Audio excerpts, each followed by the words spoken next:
Welcome to the Crypto and Blockchain Talk. Hello. Hey. Guten Tag. Aloha. Hola. Shalom. Hello. Namaste. Ni hao. Privet. Hello. Salut. Yassas.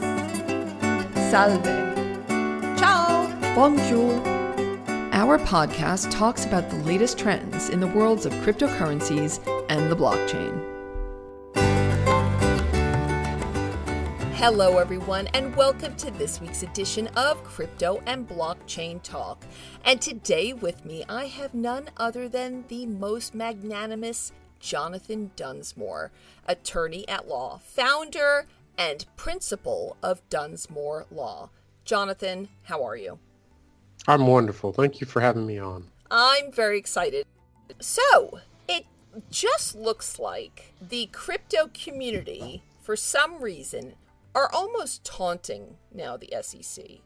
I just don't understand what some people are doing right now. And I wanted to talk about this with you. And if their motions, if their activities are somehow truly going against some kind of law that's been, well, any laws that have been established, or if it is the fact that the SEC is just trying to make people uncomfortable for no particular reason, as some of these people do allege, such as Elon Musk, who now has renamed himself Techno King, and his CFO has dubbed himself the Master of Coin. So what I wanted to do is, first of all, start off with Binance and their CEO, Changpeng Zhao, who is known as CZ. Binance is under investigation from the CFTC over their trading activities. And the reason why is because there's a question of whether or not it allowed US investors on their platform. So as they're determining this right now, CZ has already started to kind of fight back against this. So it's not just the SEC, I should make that very clear. It's other sections of the US government. And the CFTC is the Commodity Futures Trading Commission, for everyone out there, if they were so interested in what that acronym meant. So the whole question is really surrounding whether Binance allowed US residents to buy and sell crypto derivative products, because they're not registered under the US government's oversight. So far, they haven't been really accused in any written form that they've done something wrong, correct? I mean, I don't understand. How has this whole thing come about? Because I don't think any papers have been filed against Binance or CZ at this moment, have they? No, it's my understanding that they have been issued a subpoena. There's three regulators that govern most cryptocurrencies. The SEC governs securities, the CFTC governs commodities, and FinCEN governs financial products that do not fall within those first two categories, basically money transmitters. And so what has occurred with CZ and Binance sounds like the CFTC is finally picking a fight with some of the bigger boys and girls of the bunch, because they've been picking fights with a lot of the smaller folks. And they have been legislating by the court, which any lawyer will tell you is a real terrible idea, because it ends up being very ineffective and very circumstantial law. It's not the best way to advance policy. It's not the best way to advance the rule of law. And so one of my beefs, even with Gary Gensler, was a lot of the approach that they took. That being said, I do think that the CFTC is right to regulate some of these products, and we won't go into the specifics of those, but I do think that this is a fight in which Binance should stand up and wage significant war against the CFTC as a measure for the entire industry to get a balance of where things are at. Now, comparatively, the same thing could be said against the SEC and Ripple, Telegram, all the other kind of battles that have gone on in that space. Whereas the difference lies is that the SEC has always had a standard. The Howey test, as people joke goes back, 70 something years. And that standard has worked really well for 70 years. And I think that that's something that needs to be considered. There is commodity case law. The CFTC has basically taken the position that if it licks it, it's theirs. I don't like that approach. And I think that approach is very negative. And they've basically said that anything on a blockchain that is not Bitcoin is deemed a commodity and therefore under their jurisdiction. And it's preposterous for a number of reasons, and primarily because you can't just overly claim that the entire industry is yours now. The SEC has not come out and said that, but they've hinted at it in various public speeches. They have not really advanced the ball much. They've gone after a lot of smaller cases, little known,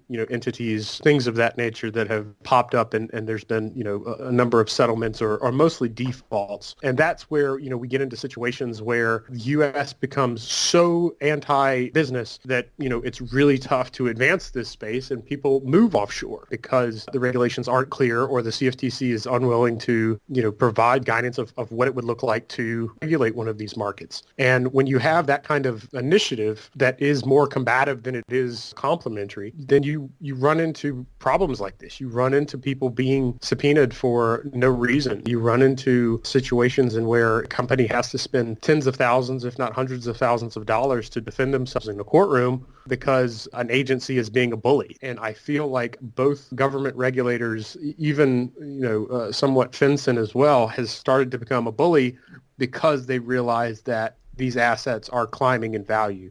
Whereas a couple years ago, they were nowhere to be found. They were nowhere near ready to help the industry and help us, develop guidance, develop the rule of law, develop policy to help either Congress or their own kind of rulemaking authorities within their practice make sure that this is an area of growth, that this industry has the ability to move forward, and that we don't lose out to little-known islands like Malta or Seychelles. Look, at the end of the day, as you've just highlighted, this is merely an inquiry at this point. Binance hasn't been formally accused of any wrongdoing, and they may not face any enforcement action. But there's a lot of parallels between this and, of course, what was the formal indictment by the CFTC against Bitmex and their co-founders last year. So it didn't just touch the company, it touched the people who actually founded it.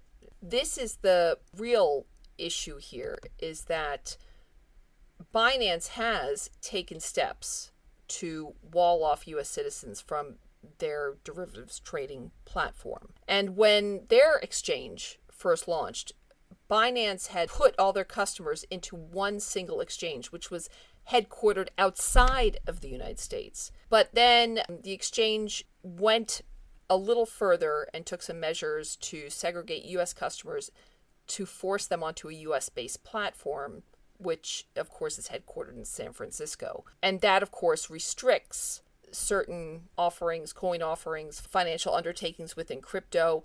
And so that, of course, includes the derivatives and options tradings. And what they've done, and what CZ has explained in some interviews, is that they've always tried to be in compliance.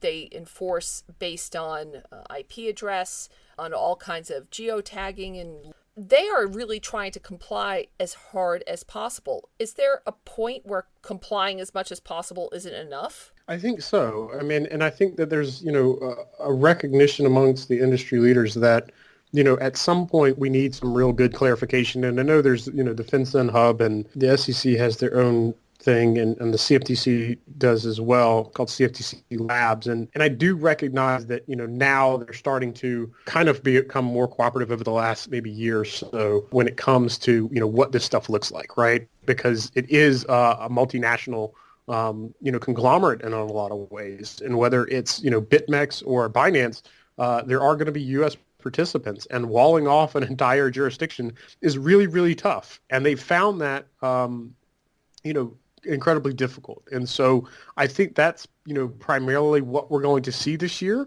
is because of this new administration, Democrats are generally harder on businesses and regulations than Republicans. And I imagine that through FinCEN, through the CFTC, and through the SEC, we're going to see an entirely new flood of what this means for crypto, and crypto specifically, as opposed to regulated securities offerings that are just happen to be on the blockchain. because it's better, faster, and more efficient. That being said, I do think that, what we're going to hopefully have at the end result of this term that will really start hammering down on crypto legislation, because there does need to be some rule changes. There does need to be some significant advancement. We were just on the New York DFS hackathon or tech sprint, and that was really well done by a regulator, right? That was a really good start, but it was only open to a select group of bit licensees. And that's where the castle on a hill really comes from, is you don't have outside thinking. You don't have people who have the money and the capability of spending $50,000 to get a bit license, go through that entire process of collecting all 53 money transmitter licenses in the U.S., because it is money transmission. But there have been these walled gardens where, regulators do not let other people play, and it's primarily a financial motive. But going back to the core of the problem and the question, which is compliance, there's always going to be someone smarter out there. And if they really want to use your platform, they're going to figure out a way, whether it's using like VPNs or other ways to circumvent controls. Because, this is the thing. Binance can prove that they utilize a KYC program, which of course Bitmex didn't. Yeah, so that's a big contrast. So in that way, you can't compare this to what went on with Bitmex. The issue isn't even though if they're checking people, but at least they're showing they're trying to be compliant with all these things. But do you see a point where the CFTC will now be able to review Binance's overall KYC and IP programs and determine that not only are they not doing enough, but completely shut them down? Do you think that this is an honest outcome of what could happen here? I think that, when you look at it in totality, you run into a situation where you've got to figure out how to justify this. And you can't justify, we have the rule of law. You can't be required to conform to American law without American jurisdiction.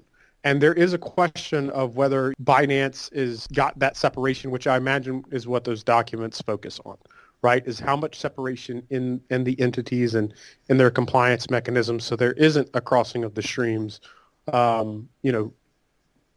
Does that subject them to U.S. regulations? And that is a reasonable inquiry. That'd be an inquiry regardless of whether it was crypto or not. But to say as a regulator that you've got to comport with my laws, let's say I'm in New York.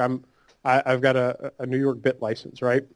And I'm asked to comport with the laws of Washington state, even though Washington state has very similar laws to New York, but they don't have a bit license, which is one of the reasons that Kraken doesn't operate there. Kraken doesn't operate in two jurisdictions, New York and Washington state. And so the reason is because they have all of these restrictions on, information that's provided and different assets that are listed and things of that nature. And it is all under the guise of protecting the consumer, right? It's protecting Nana and Grandpa from losing their mortgage and mortgaging their house to go, all in on Doge, YOLO on Doge. And I recognize that. I understand that happens, especially in the capital markets, right? But I don't think that is an appropriate mechanism for regulation on a national scale or a global scale. I think if you want to make the rules clear, then you make the rules clear, and you make them clear for everyone, not just the Coinbases of the world, not just the Krakens of the world, but in order for this entire industry to grow, then you have to make the rules very clear and very supportive, because this is a new area of technology. This is something that is absolutely new and novel in a lot of ways that it's being utilized. We've seen the rise of NFTs from my poor crypto kitties from 3 or 4 years ago that were worth a ridiculous amount of ether now, to now millions, if not billions of dollars being transacted on a daily basis in little digital art forms. And that's just scratching the surface of NFTs. Now there's NFT DeFi lending. There's all of these different DeFi products that aren't even, FinCEN doesn't even understand that, the commodities folks at the CFTC hasn't even scratched their radar yet, and they're just focused on centralized exchanges and things of that nature, let alone, the complexity of decentralized exchange, a DEX. Who regulates a DEX? Who goes in and says, this can't be done when it's just a swapping mechanism?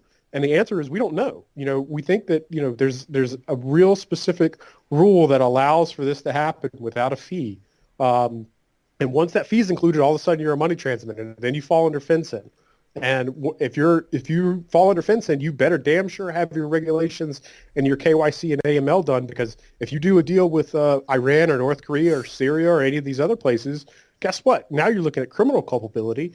And I promise you that's not a legal bill you want to pay, because then you are talking hundreds of thousands of dollars, if not more, depending on how bad it is. Paying a legal bill of hundreds of thousands may be what is about to hit Binance, because they've just hired a gentleman named Max Balkus, who has served apparently for decades in the U.S. Senate and was also an ambassador to China. And he's going to help now the firm navigate the U.S. regulatory landscape. Now, there's, of course, all the regulatory stuff that we just talked about, which is, everything to do with the compliance, the actual platform, how they're actually addressing U.S. residents trying to gain entry into the platform. But then you have the other side. There's been a whistleblower who, according to an article from Forbes last year, suggested that Binance was giving assistance to help U.S. customers circumvent their own internal controls. So in other words, they were trying to help U.S. customers to enter into their platform. Now, obviously, if this information does prove to be true, and this is the real basis of the CFTC's inquiry and not so much the robustness of their platform, how much harder is it to disprove when you have a whistleblower with evidence from Binance's point of view that they have been compliant? If they have evidence, of course, it is one thing, right? But I can tell you, having worked on both sides of whistleblower cases, that whistleblower cases are not always what they seem, right? And if they have someone who's come to them and said, this is what, we believe, or I'm not even saying this could be corporate espionage, but it could be corporate espionage. There's, eToro is using a SPAC to go public. Coinbase is IPOing here later this year. We have a lot of competition. As one of my colleagues in this space said, crypto is now, entering kindergarten. To file a whistleblower complaint is as simple as going online and submitting a form. Now, is that what kind of kicked off the entire thing? Is it something where, there was a nefarious purpose? It could be. Is it something where, they could have, done this as a method of kind of slowing down a competitor? It absolutely could be. Is this something that, there could be actual nefarious purposes, of service representative telling folks how to get around their KYC AML process? It absolutely could be. I have no idea. And I look forward to learning more. And I hope the public would not make judgment before we are able to find out more, because I do think that in this entire kind of history of crypto and, just regulated markets, there's always been people who have not necessarily behaved in the best way. And we want those folks out of there. We do want the bad apples gone. When the rubber meets the road and the CFTC or the SEC or FinCEN actually provide us with guidance and provide us with actual, regulatory processes of how to make some of this stuff work on a national basis, let alone an international basis, then we can start moving the entire industry forward without possibly tattling on each other. Well, that's a really good way to end that, because we have a brilliant segue now, which is to Justin Sun. Now, Justin Sun, who is the founder of Tron, has been doing some interesting movements lately in terms of Twitter and Hollywood. And there's a tweet, which I just love. It's a tweet that was done by Collins Belton. And he wrote the following: Justin Sun is doing the Lord's work and taking the target off of Binance and everyone else by loudly begging the SEC to pursue him for inducing celebrities to break securities laws. Is not the heroic journey I expected from him in 2021, but respect. And what he's alluding to here is that many people are commenting loudly about Justin Sun allegedly paying celebrities for tweeting about Tron. In a very short space of time, a number of famous, just well-known celebrities and singers and entertainers of all kinds have come out, and they have been basically shilling for Tron. They've been pushing TRX, and they are talking about these tokens, which you know damn well they don't even know what they're talking about. So who's been doing this kind of thing? Lindsay Lohan, singer Nayo, Kendra Lust, who, by the way, is a porn star, and her tweet was saying, people should only use TRX because it's super fast, cheap, and hot. Even Pornhub likes it. And I mean, there's just... I'm glad you explained who she was because I didn't know who she was. So. Well, you know, I wanted to show that he's reaching the highest levels of Hollywood. So, you know, he is seemingly getting American celebrities, entertainers, and the like to shill Tron, TRX, and all their other tokens. Now, you know, this is the thing. We all know that celebrities have been slammed. They've been fined, threatened with jail. They've been penalized for promoting securities. Many cryptocurrencies, the two that come to mind are obviously Floyd Mayweather and DJ Khaled. We all know that they got into heaps of trouble. And of course, very recently, the actor Steven Seagal.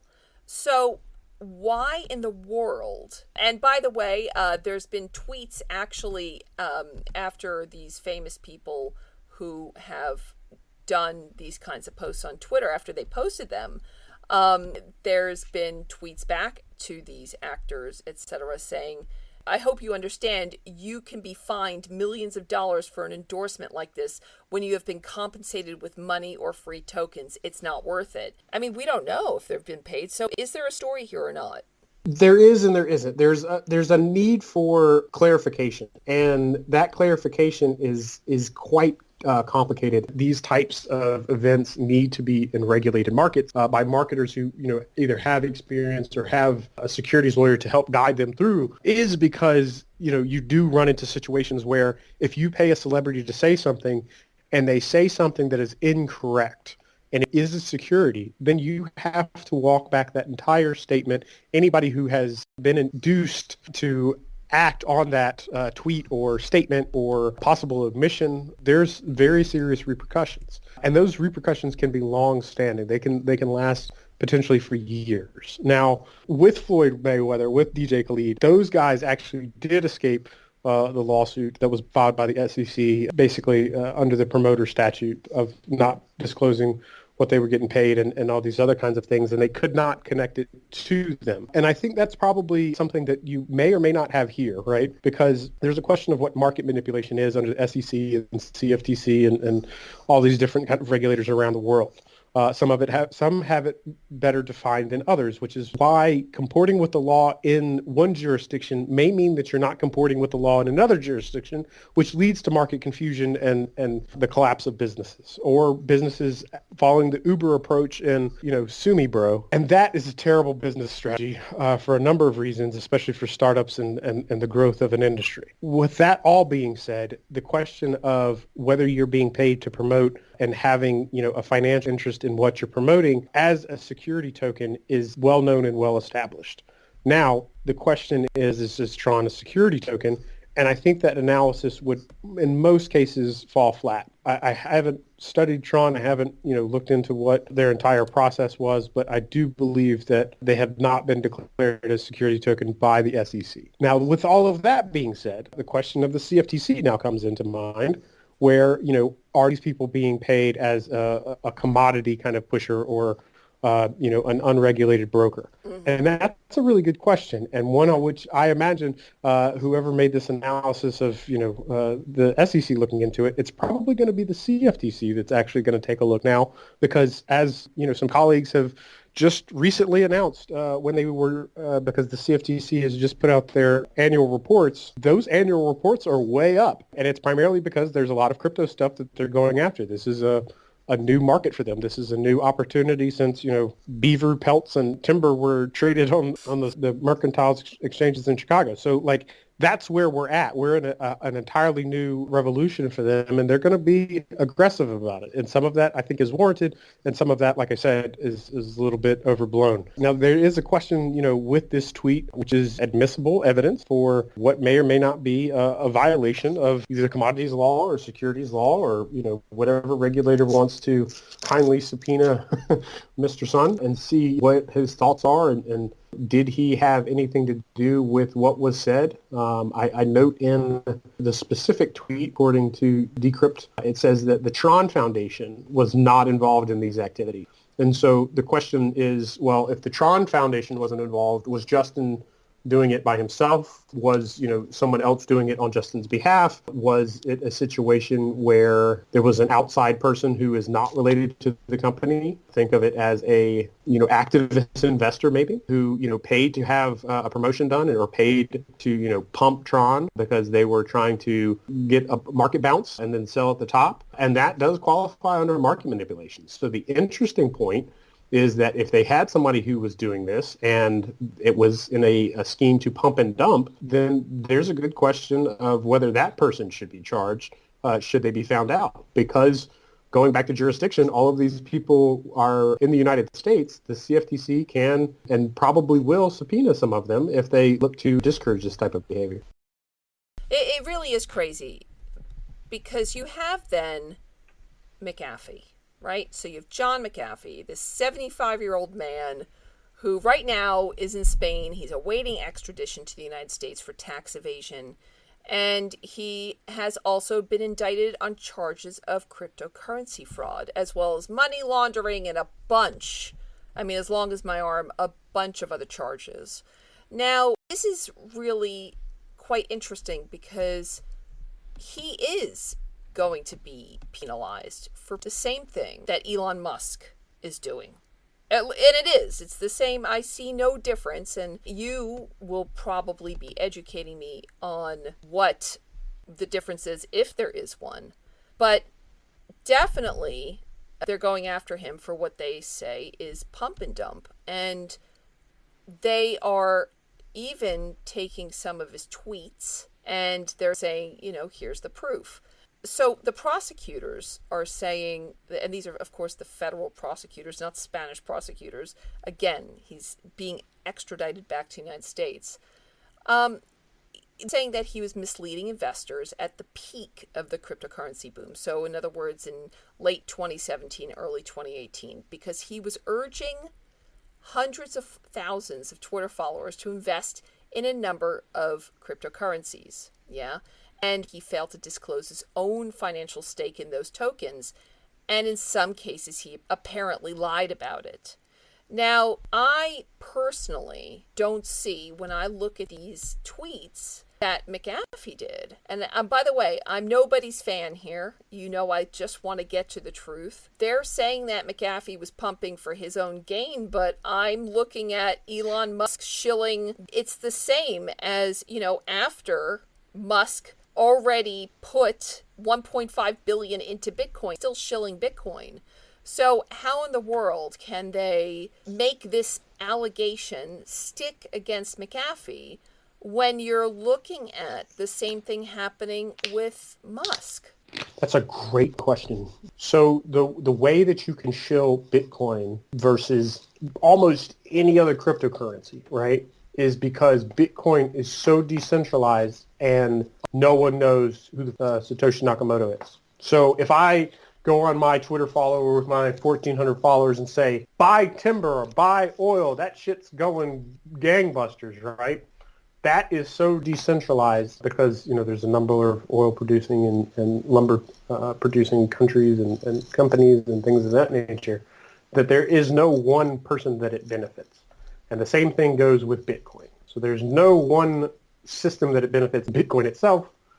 Whereas if I go and shill, Cardano just got listed on Coinbase, or is going to be listed on Coinbase Pro. I have Cardano. I have a bunch of pool operators who are my clients.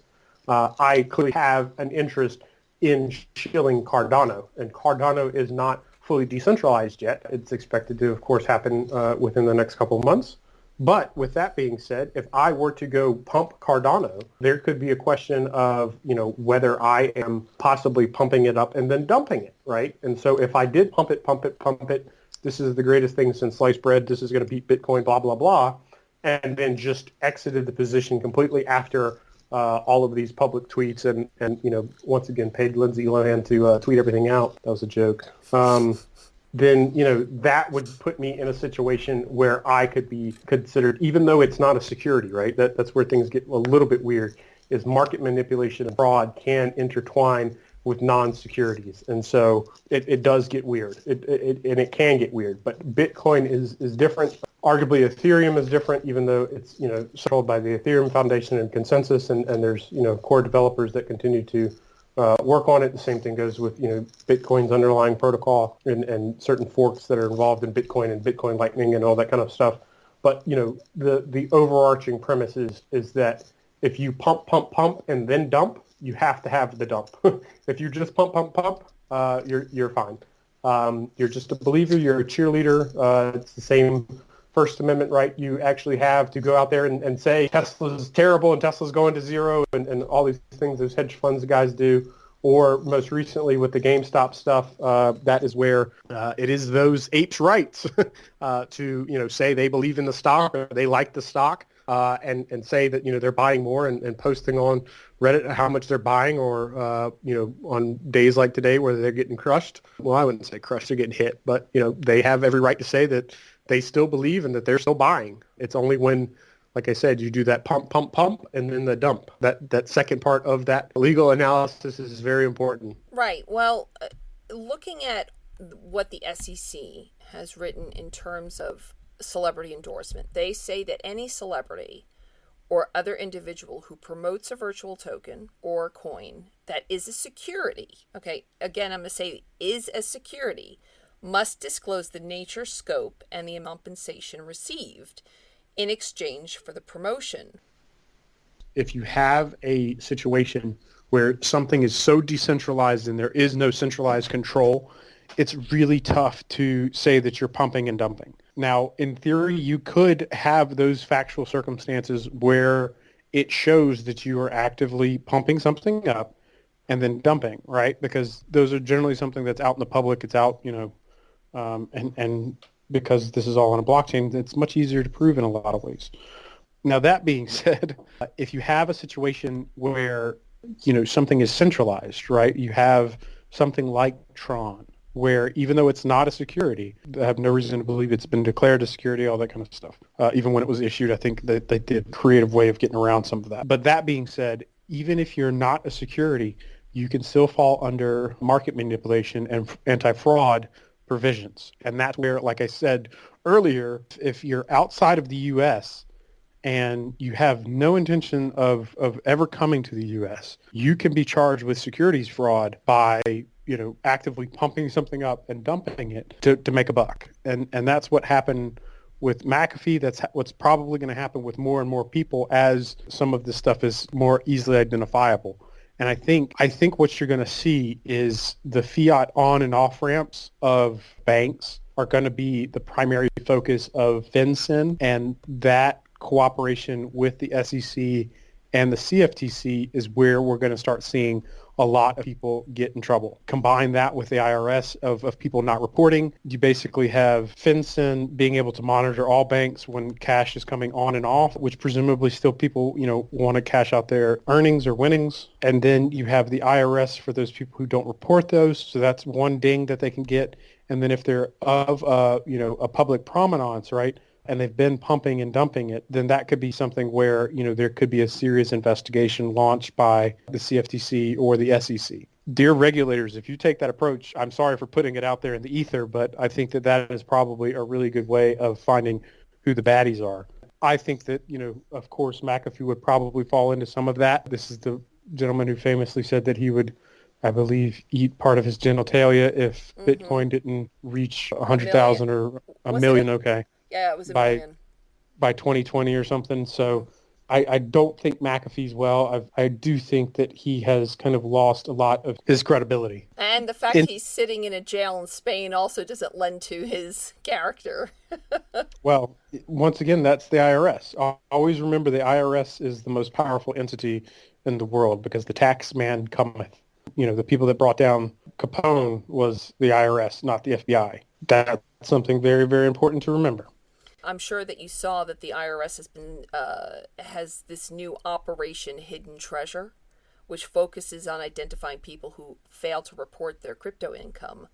And they've been sending warnings to people who are in crypto saying that they're being watched, which I'd like to know, I'd like to know exactly how they're getting these names and is it just from exchanges like Coinbase who are printing off lists of their customers. I'm just giving that as an example. I don't know if Coinbase is doing that. Obviously, tax evasion, like you were just saying, is something which is very serious. Basically, the IRS has launched this Operation Hidden Treasure to go after everyone who does not report their cryptocurrency holdings. Lastly, to just link into that, one of Tesla's investors has sued Musk because he is claiming that Musk's own tweets have violated the SEC settlement. And the reason why is because he obviously made investments in both Tesla, but then of course Musk was posting on social media that Tesla's stock price was too high, which of course is a stupid thing to do if it's your own company, because then the share price was hit. And he's done the same thing with Bitcoin. He actually said the same thing about Bitcoin. So just to close out on what is fast approaching one of my favorite topics, why in the world would the SEC by now, considering everything that is being done, why are they not at least making a statement to him publicly? Stop commenting on these securities. Stop commenting on issues which is going to have a direct response not only on the markets, but on the people who follow you. Why don't they make some kind of first step and say, look, even to show they're playing nicely, because they should be doing a bit more than just nothing. They may. The SEC doesn't operate publicly like that. No regulatory agency does. They may have just let it be because, quite frankly, similar to McAfee, but not similar, is the things that Elon is shilling, they are not securities, right? But they also don't fall within securities fraud because unless we see Musk dumping all of his Bitcoin on the market because he now believes it's overvalued or the price is going to collapse or something, then that's where we get into the pump and dump territory that we kind of just discussed. And I don't think that we're going to see that, but I do think that there's a possibility of really kind of making a public statement of generally why you should not say things like this about, cryptocurrencies and the like, because there is market confusion. There's a question of, why can someone pump Bitcoin and not Doge, or excuse me, why can someone pump Bitcoin and Doge and not Tron or, something else that is a little bit more centralized? And like I said, it really kind of depends on the nature of the pump and dump and who's behind it and whether it is a centralized pump and dump or it's just, something like Bitcoin where there is, no corporation and nobody knows who Satoshi Nakamoto is. So there's no, real benefit from pumping Bitcoin. And arguably it's too large to pump unless it was done by someone like Elon. And so if we do find out that Elon, put all that money in there to then pump, and then dump, I would expect an enforcement action to come. Right. Well, the SEC already has, as we all know, in the past reprimanded him, and he's been penalized already once. Who knows? Like you said last time, it's almost like it's no money what he would get fined anyway. So on that note, I would like to thank you so much for coming on to this week's Crypto and Blockchain Talk. As usual, it's so much fun to go through all of these news pieces with you and find out exactly what the real stand legally is and how this really works in the legal world. Thank you so much, Jonathan. It has been a pleasure. And as always, none of this is legal advice, financial advice, or investment advice from Aviva. Savvy Digital or myself. The views here represent no one other than my views as well as the Aviva's views. Do your own due diligence when it comes to these matters. That is very good advice. Yes, people, just to reiterate, never invest more than you can afford to lose, and always do your homework. Do your due diligence. Never invest because your friend or family member tells you to. So on that note, I'd like to thank everyone for listening to this week's Crypto and Blockchain Talk. Please remember to tell your friends and family to download us on one of the many podcasting platforms which appear on our website, cryptoandblockchaintalk.com. You'll see the full list of podcasting platforms there, starting with iTunes, Podbeam, Stitcher, Spotify, going all the way to Verbal. In addition, these podcasts also get played on our sister radio station, Crypto24radio.com. Crypto24radio.com plays 24/7 around the world. And on top of that, if you want to get in touch with us, we have our usual social media platforms of Twitter, Facebook, and Instagram. But we love to hear from you directly. So please email us at education@savvydigital, that's education @savvy, SAVII digital.com. Again, thank you for tuning in. We truly appreciate when you do listen to us. So please be safe, take care, and goodbye.